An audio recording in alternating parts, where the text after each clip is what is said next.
वाड़ी के दत्तवाड़ी, इंद्रायणी नगर, श्री कृष्ण नगर और डिफेंस क्षेत्र में महिलाओं एवं युवतियों से कथित छेड़खानी तथा रात के समय चोरी की घटनाओं को लेकर नागरिकों में चिंता बढ़ गई है। मामले को लेकर श्री संताजी अखिल तेली समाज संगठन वाड़ी शाखा ने प्रदेशाध्यक्ष अनिल बजाइत और जिलाध्यक्ष अनिल दहाघाणे के नेतृत्व में वरिष्ठ पुलिस निरीक्षक नितिन मगर को ज्ञापन सौंपा। संगठन ने आरोपियों की पहचान कर तत्काल गिरफ्तारी और क्षेत्र में पुलिस गश्त बढ़ाने की मांग की। ज्ञापन में सीसीटीवी फुटेज एवं तकनीकी साधनों की मदद से जांच करने की मांग भी रखी गई।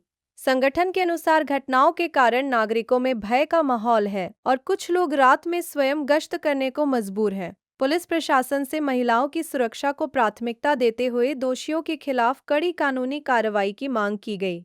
इस दौरान संगठन के पदाधिकारी और बड़ी संख्या में नागरिक मौजूद रहे। एक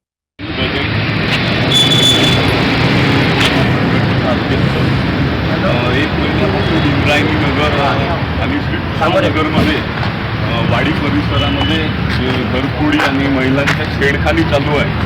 त्याबद्दल एक वाडी परिसरात डिफेन्स म्हणा किंवा लावा डवला मीटिंग्स या परिसरामध्ये साहेब दहशतीचं आणि भीतीचं वातावरण आहे आणि आमच्याकडे 5-6 दिवसापासून या तक्रारी येत होत्या। समाज म्हणून नाही एक सामाजिक जिम्मेदारी म्हणून श्री संताजी तेली समाज संघटनेच्या वतीने हे आम्ही तुम्हाला निवेदन देत आहे। आणि सर 1 महिन्यापासून हा विषय म्हणजे सॉल्व होऊन नाही राहिला, त्याच्यामुळे लोकांमध्ये एकदमच अशी भीती वाटत आहे, महिलांना असुरक्षितची भावना होत आहे। तर आम्हाला आमच्या संघटनेच्या माध्यमातून हे तुम्हाला सांगतो की यावरती कुठे नाही कुठे कडक बंदोबस्त करा।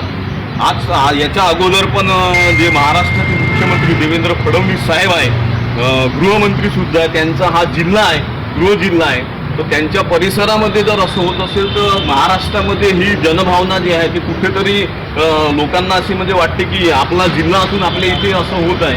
तर मला असं वाटते की साहेबांनी आजपर्यंत जे बदलापूरमध्ये अशी जी महिलाची छेडखानी झाली त्याचा जाग्यावरच एन्काउंटर केला।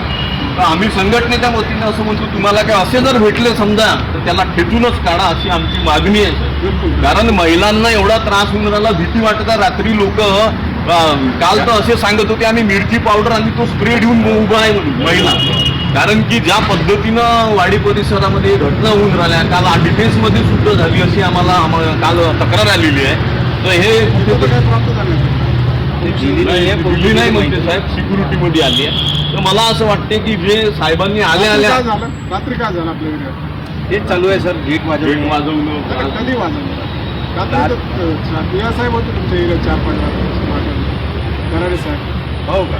असं काय दिसून आणणार तर मगर साहेबांनी आल्या सर ज्या कारवाया केल्या तर खरंच अभिनंदन पात्र आहे। बातम्या आल्या ते उडत्याच येत आहे, ऑन द रेकॉर्ड काही येत सर जे आला चालला गेला कसं आहे सर, त्याची जी येण्याची रात्रीची जी वेळ आहे 2च्या पलीकडे आणि 4च्या आधी तितक्यातच तो ह्या भागात किंवा पेट्रोलिंग सुरू आहे। हो आहे ना? पेट्रोलिंग जे होत आहे ना त्याच्यात सायरन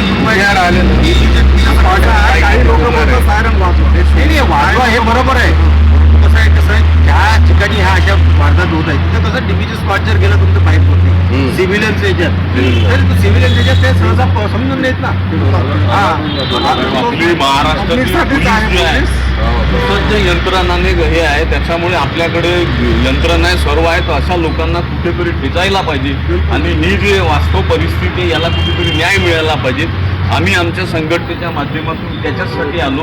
आता हा समाजाचा विषय ना, नागरिकांचा विषय आहे, पण एक सामाजिक संघटनेच्या माध्यमातून पोलीस प्रशासनाला निवेदन याच्यासाठी देत आहे आणि आदरणीय पालकमंत्री साहेब मुख्यमंत्री साहेबांना आम्ही एक प्रतिनिधी त्या माध्यमातून पाठवत आहोत।